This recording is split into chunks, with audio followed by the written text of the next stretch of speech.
Hey, it's State of State. We got your Nittany Line update. It's a football discussion with Tom and Justin, so kick back and press play. With former Penn State and NFL defensive back Justin King, I'm Tom Hannafin. This is State of State. This podcast is presented by BetOnline. BetOnline is the world's most trusted betting platform and your number one source for everything football. BetOnline is every stat, every matchup, and even live odds and spreads to bet on during the games. Think you know your stuff? Get in on BetOnline's $200,000 mega contest and pick 5 games against the spread every week for your chance at weekly prizes and a share of $200,000. When the games are over, head to the online casino and get in on a game of blackjack or poker or unwind with one of over 150 slots games. Head to betonline.ag today to get in on the action. State of State is presented by BetOnline. The game starts here. State of State is proud to partner with Illumination Brewing for another season of crafting State IPA, the perfect tailgate and game day beer for Penn State football fans. State IPA is available now at your local beer distributor, grocery store, plus select bars and restaurants. Visit illuminationbrewing.com/beer/state-IPA to learn more. Must be 21 years or older to purchase. Please drink responsibly. Also, State of State is a proud supporter of Blue White Outfitters. Blue White Outfitters was created as a retail shop meant to highlight the confidence, competitiveness, and fearlessness of the elite athletes found throughout the history of Penn State University. Check out their Lockdown U and Lawn Boys merchandise today, and keep an eye out for State of State apparel coming soon. All sales from Blue White Outfitters directly benefit Penn State student athletes. Visit www.bluewhiteoutfitters.com today. Hi, everyone, and welcome to State of State. I'm Tom Hannafin. He's Justin King. This Saturday night at 7:30 p.m. Eastern on NBC at Beaver Stadium. Number 9 Penn State hosts number 19 Illinois. This is by far Penn State's biggest challenge of the year thus far. We were very excited to see what Brett Bielema and the Fighting Illini bring to Happy Valley, considering that they are 4-0 at this point in the year and had the surprise victory in overtime on the road against Nebraska last week. But there's a lot of reason for positivity for Penn State. This definitely feels like a winnable game for James Franklin and the Nittany Lions, but what is it going to take?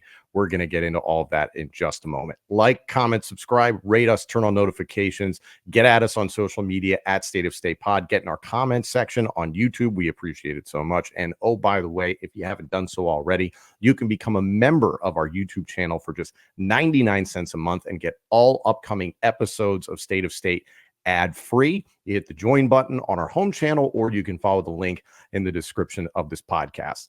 Justin, going into this weekend, per BetOnline, Penn State is getting minus 17.5 on the spread, hosting Illinois. I'm curious to see how this could play out for a number of reasons. As I said, I feel this is a winnable game for Penn State, but it will not be without its challenges. What are some particular facets of the game that are standing out to you as we sit here? I mean, first Big Ten game, so we just want to see if they establish and keep that running identity, right? Just from the standpoint of moving the guys off the ball, and from the defensive standpoint, creating pressure and letting them not run the ball on us. So, I mean, really establishing that line of scrimmage from there, because I think just historically and from just recruiting in general, our athletes on the perimeter should have the advantage. But it's going to be a well-coached team, rocket environment. And when it gets to the physicality, I think that's the neutralizing factor. And if we can establish the line of scrimmage and that identity of how we've been coming out, I think that's what we need to look for. And I think that will be those keys to success for us. Yeah, let's talk about the environment a little bit that we're going to see this weekend. As I mentioned, it's a night game, 7:30 p.m. Eastern on NBC.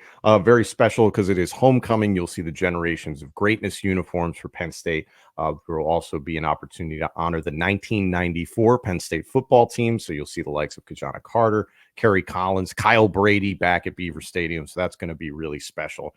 And it was immediately after Penn State beat Kent State that James Franklin called for whiteout energy for the game against Illinois. Now, Brett Bielema was asked about this after Illinois had played Nebraska, and he said, I don't know what that means, whiteout energy.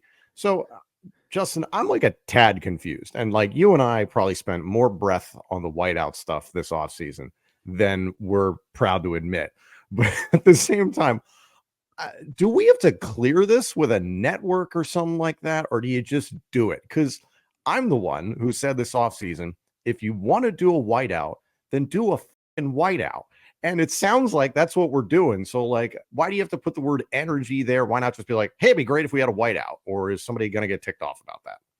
Not sure if they ever trademarked the whiteout and if there's anything that has to go in that. But again, I was like, just a blast from the past. I was there when the first whiteout happened, and I saw how exactly it came about. And it was very organic, because I think when you tap into those emotions from an organic and authentic way, where it's just like, hey, we're all doing this like a secret society or a frat or a sorority, there's a lot more engagement and energy to go along with it versus a mandate from the school of like, hey, we're doing this, or like the stripe out. So when he says the whiteout energy, I mean, it gets a little confusing. So I don't know if anything changed with the trademark, but the whole whiteout energy has always been about like, hey, everybody wear white.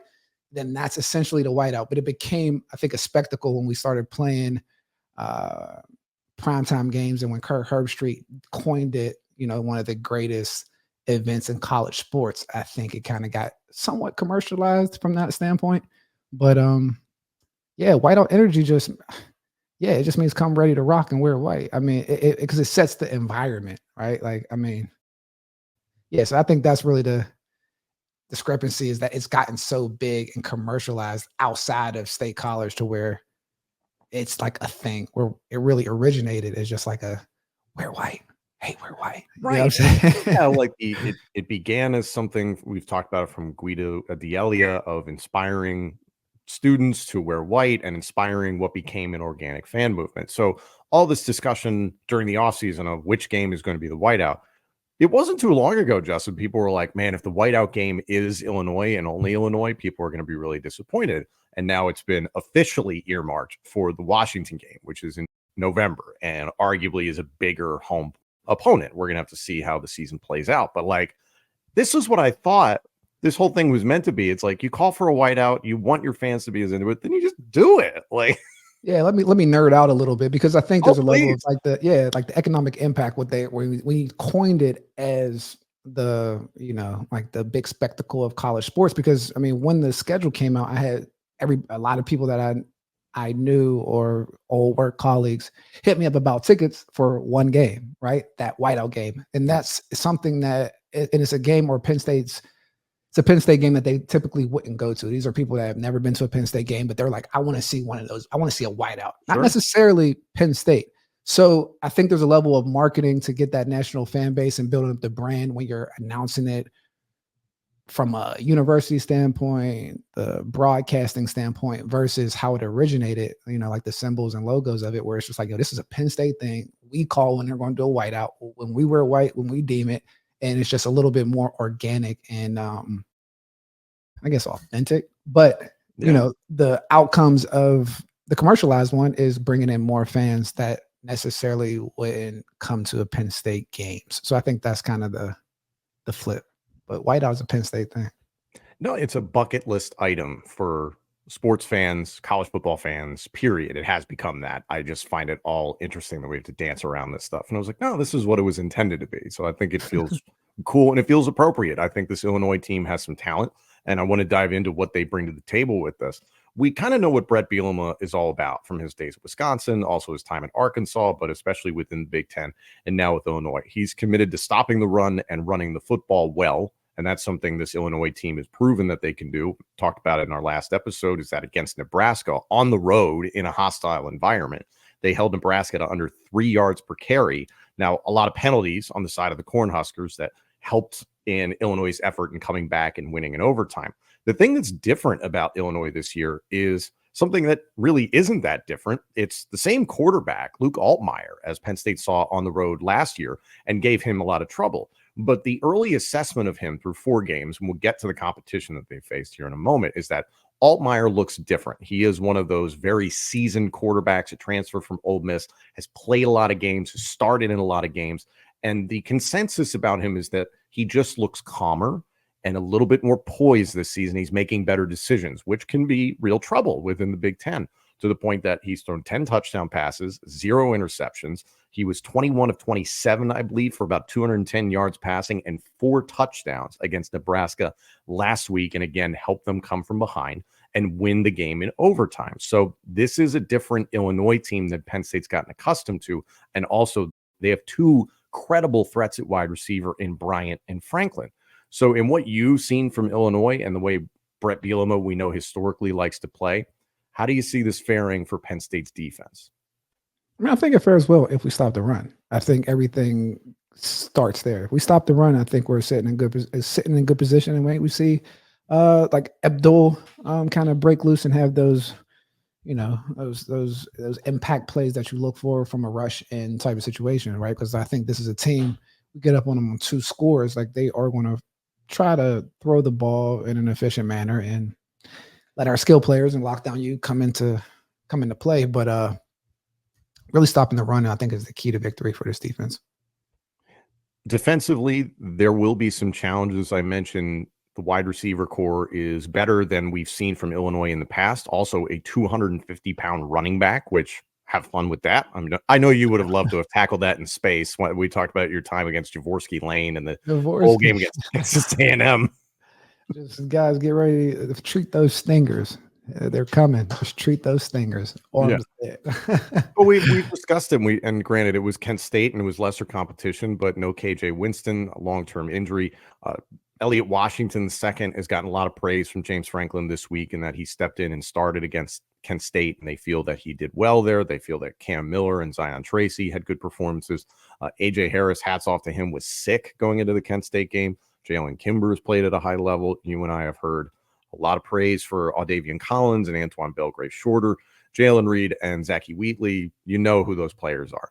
What do you think is going to be critical for Lockdown U against what is probably the most credible passing attack Penn State has faced, in considering there were some big plays, especially given up against Bowling Green, that were a little concerning?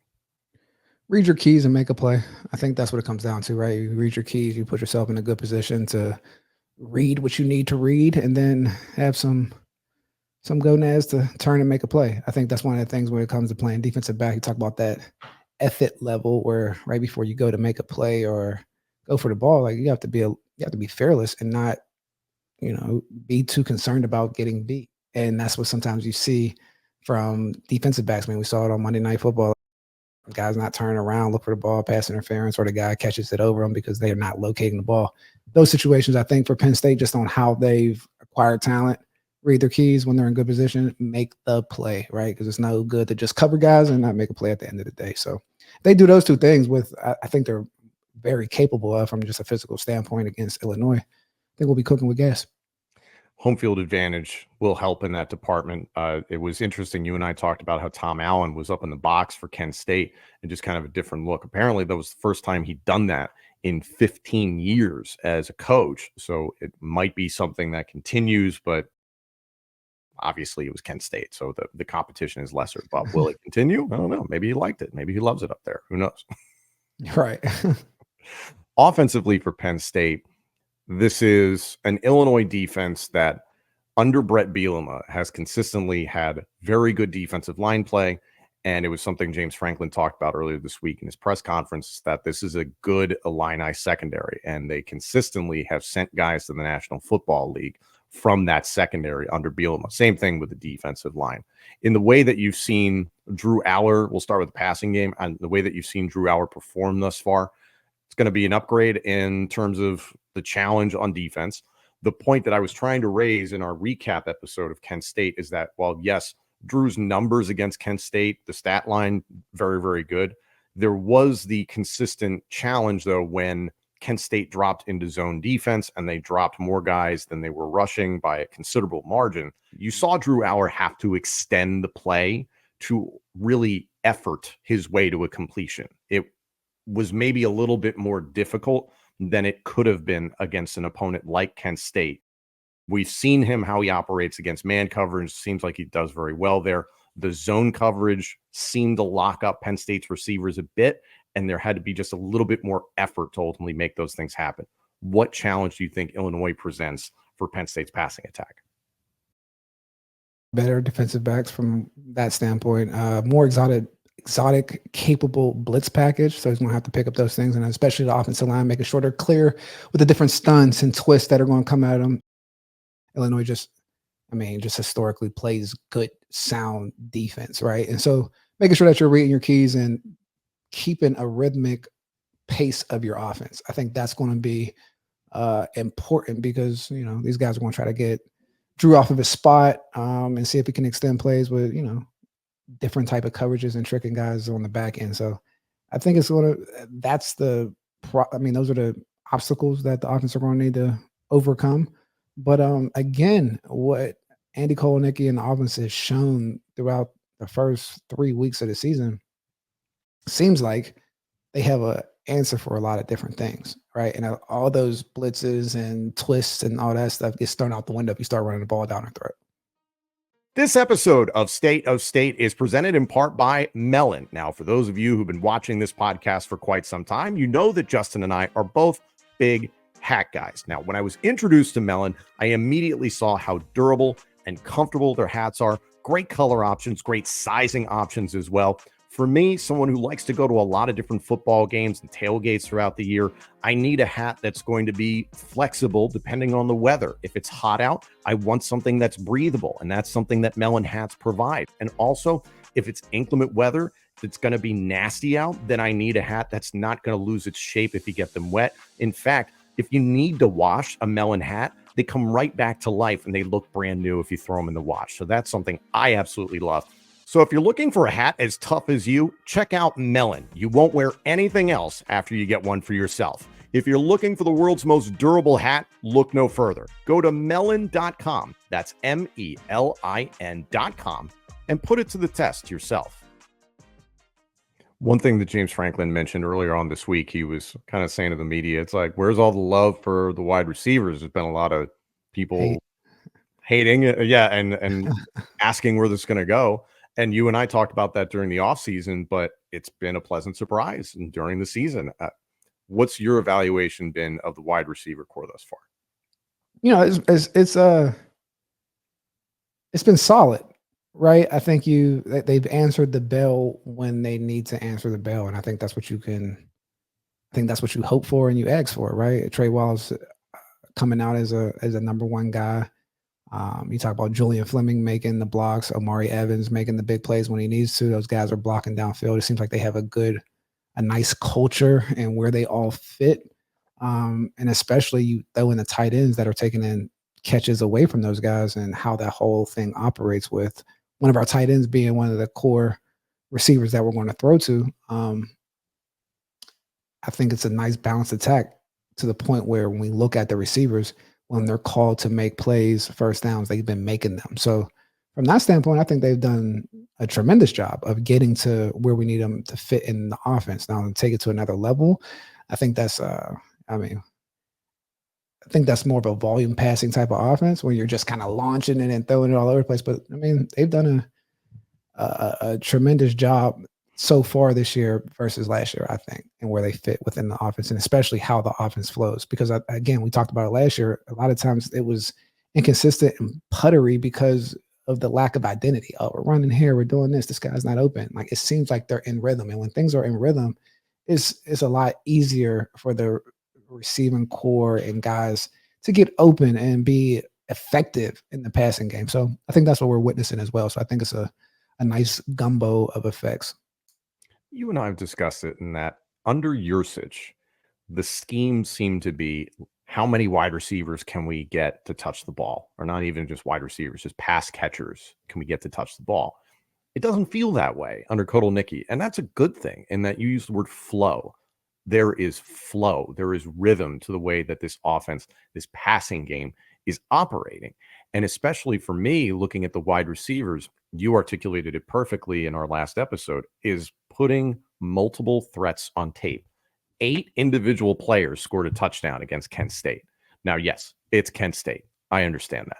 But still, you put on tape for Illinois and everybody else that you have to pay attention to Liam Clifford, Julian Fleming, Trey Wallace, Anthony Ivey, Tyseer Denmark, Khalil Dinkins, Luke Reynolds, Tyler Warren, of course, Nick Singleton, Cam Wallace, if available. We'll have to see about that.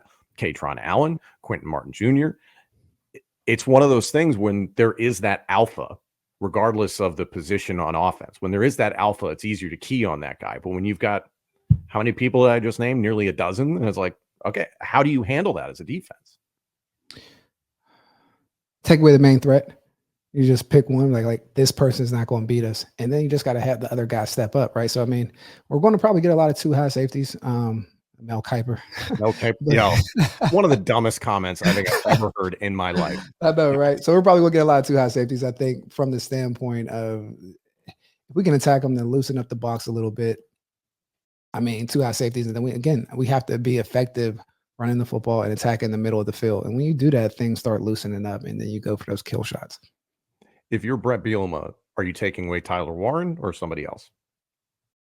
I'm stopping the run, like whatever that. I mean, I'm still going to force the receivers to beat our defensive backs. I mean, you guys played Kent State. I mean, whoever we played the first 3 weeks, but Bowling Green and West Virginia. I would bet that my defensive backs are a little bit better and just make us beat them first. And again, stop the run, force the pass. Illinois, to their schedule, open up the season, home win against Eastern Illinois by a score 45-0. They defeated then number 19 Kansas at home 23-17, closer game there. They hosted Central Michigan. They won that game by a score of 30-9, and then the Nebraska win on the road 31-24 in overtime. So a little idea of what Illinois brings to the table. I think that's so interesting, your point that you try and stop the run. Now, Kotelnicki's offense is predicated on running the football, and we understand that. Cam Wallace, will he be available? So will you have the same depth at running back? Hasn't seemed to be a huge issue in critical game points for Penn State at this point. You're still leaning on Nick Singleton and Katron Allen. That's no surprise there. But the thing I find interesting is this feels like an amorphous offense to me in that it's like, well, you can take away the running game, but Penn State's had great balance between the run and the pass, nearly identical yardage totals in the run and the pass in every game this year. So is it that feeling of we're going to put the game on Aller? And it's like, is that really the safer option? Or is it just, hey, this is pick your poison? I think it's a pick your poison type of situation. And like, I mean, not to bring up like the Steelers, but like this past week, I think somebody watched Justin Fields, his game just from the standpoint of how an offense can flow when the whole thing is kind of operating. I mean, he's able to show us different things from his ability to run or hit in the middle of the field. I think the same thing goes for like Drew Aller. When you have a new offensive coordinator and approach where it's well-rounded, you put them in positions to be successful. Because I think the one thing you don't want a defense to do is get a bead on what you're doing and like staying in that trigger mode where they're always breaking. I think Andy has done a great job, and Drew and the running backs, Tyler Warren, the receivers, all those guys, to keep people on their heels. Okay, I mean, it could be a misdirection. We're not coming straight at you. It can be a counter G. It can be a zone. It can be like Tyler Warren's here. Barbara Bueller's at the Wildcat. He can throw like so. With that type of scenario, you got guys a little on their heels, and when you do that, I mean, it gives you the advantage. And I think that's the most impressive thing that I've seen from Andy Kotelnicki, because I've been watching the games like, okay, how would I, if I was playing corner, what would I be expecting? Right. And when I watch it, I'm like, oh, okay, you got to tackle. Like he makes defensive backs tackle, cover, and do all those different things, right? And that's tough. That's tough to do. in the flow of the game, right? Because I think of like the Harbaughs, like just certain offensive coaches that you played against where they took that run first approach, and like when you had to, and then put you in single man situations, like that's a hard transition versus playing like a Kubiak where it's like, okay, we got boots, we got zones, and it's more of a finesse and just kind of staying with your keys. And I mean, they might have athletes, but when you add that physical component to the game and like that identity of like, hey, we can still punch you in the face, or we can outflank you, or we can take you up top. When you can attack guys multiple ways, man, it's just the baseline is just hard to defend. Like then it becomes the play caller's charisma and play selection as they go through it, right? So, there's some offense coordinators or people that you play in Madden where they're going to go ISO all the way down and they figure it out. And there's some that you're like, I don't know what he's doing, right? So I think we're in that space of like, I don't know what he's going to do, but we know exactly where the areas of the field that he's attacking, whether it's the middle of the field with the different tight ends, the different zones, and like how we do misdirection. Like I love how they have come out and done misdirection. And then where they take their shots, I think has been impressive, right? Because like last week, I don't think we took many shots in the first half. It was kind of, it's a little bit closer. We're pounding them down. Then boom, come out in the third quarter, shot. Like, oh snap! Like that's a little tricky. A lot more tricky than given credit for, like to play defense against. And hats off to Amari Evans. For years, you've seen that deep threat ability. People remember the Michigan State game last year. I've talked about on this show is that, he pops up in the blue and white games. It's like, when is this going to happen in the regular season? And it's happened consistently thus far that he's been a downfield threat. And that connection with Drew Aller is undeniable. Two guys came in at the same time, and that development within the same program is paying off. And then it just opens up for so many other possibilities. I think we can see early on what Fleming's game is, what's probably best for him, what's best for Liam Clifford within this offense. He showed a lot of different looks through Andy Kotelnicki this past week, which was great. So I think there's a lot of options here with this wide receiver core. It doesn't feel to me that there is that Calvin Johnson alpha, which is okay. It feels like there's just a lot of credible threats that you just can't sleep on any of them. So I'm very encouraged by it. I think this is a tired cliche, but I think this bears very much on this game, is that Penn State will win this game in the trenches on both sides of the ball. If you are able to stop the run and force Altmaier to deal with longer down and distance situations, you're going to set yourself up for more success, and you're going to give the defensive backs a chance to stifle Bryant and Franklin. And the defensive line for Penn State has done a really nice job so far this year. James Franklin talked about Zane Durant, how he hasn't really gotten the love because it's not in the stat sheet, but the way that he blows up plays and the way he's performed has been outstanding. There's a lot made this week about the Pro Football Focus grades for the offensive line for Penn State, which James Franklin was very quick to be like, great, enjoy those, whatever. He's very impressed with the way the offensive line is played. How will they handle a good defensive line and a team in Illinois that consistently over the years under Bielema has gotten after the quarterback? That pass protection, it's been a question for a few weeks, so this is a good test. When I hear about Zane, I think he does get love. He gets the PFF love. Yes, he does. No, I'm saying like in the inner circles of whether it's scouts trying to do background checks or agents trying to say like who's good. Like I'm saying like that's the name that when people call me like, hey, what's up with this guy? Like his name is always, very intriguing. So I think the right people know he's doing some good stuff. It's just very clear when you watch the tape. But again, is it going to show up in the box score? Not necessarily, but you see the way that he is executing his responsibility. But that's why it's so important that you're saying that, man, because like you're right. You can't just take football into the box score. I mean, I know we like to make arguments about stats. What's this? I mean, next gen stats. I mean, shout out to my man Samuelytics over at Prime Video, because like stats are extremely important when you're game planning, when you're how to attack someone, where people's where players' deficiencies are, where their favorite things are. But when it comes into like evaluating a game on how someone's doing, stats, it's 50-50. Like you have to watch the game. Like you don't understand what they're being asked to do. Like you don't know if they're taking on two people. You just don't know the actual game plan. And a lot of people that are heavy analytics people do not understand the pure art of schematics in football. So, I mean, I know both though. I know you do. That's why we love having you on. That's why I love doing this show with you. And I say, again, this is a game that is going to be won in the trenches because Penn State has had an issue with penalties at this point through the year, both sides of the ball. And we had a great question that was sent to me by our good friend Chad Mitchell, friend of the show. And he wanted to pose this question directly to you, Justin, for the reasons that you just mentioned, is that you're the authority on this. Because there have been a lot of pre-snap penalties regarding both sides of the line of scrimmage for Penn State. The question was, with regards to the defensive pre-snap penalties, are D linemen allowed to check if they're onsides with the side judge the way wide receivers can? How hard is it to line up on sides? Yeah, sometimes it can get hard, right? Because like the tackle set off a little back, so like the depth of the ends, depending on where you're at, you cannot necessarily check with the with a referee or a side judge as a defensive end or a defensive player because the refs aren't directed to hold the game up for They're a you. So mile if you away. Yeah. they're a mile away, but but for a receiver, like they have to give them, are you on the ball? Are you off the ball? So like that's why there's like that back and forth. But like they're like you said, they're a mile away, and if you're looking to the sideline, they say hut. You get ran over and you run for 70 and all that good stuff. So you have to be locked in. And sometimes, again, I think people don't realize like those trenches, I mean, we know they're brutal, right? But like getting hit around, you're just sometimes you can't see. And I mean, there's a level of discipline. And again, the first 4 games of the season where that's like just, I don't say repetitions, but I mean, whether it's new stunts, different things of that nature, defensive linemen move back a little bit. If they're going to do a twist, they're going to do a tech stunt. It's like, oh, I got to get back a little bit or get forward a little bit if I need to knock this person off or blitz.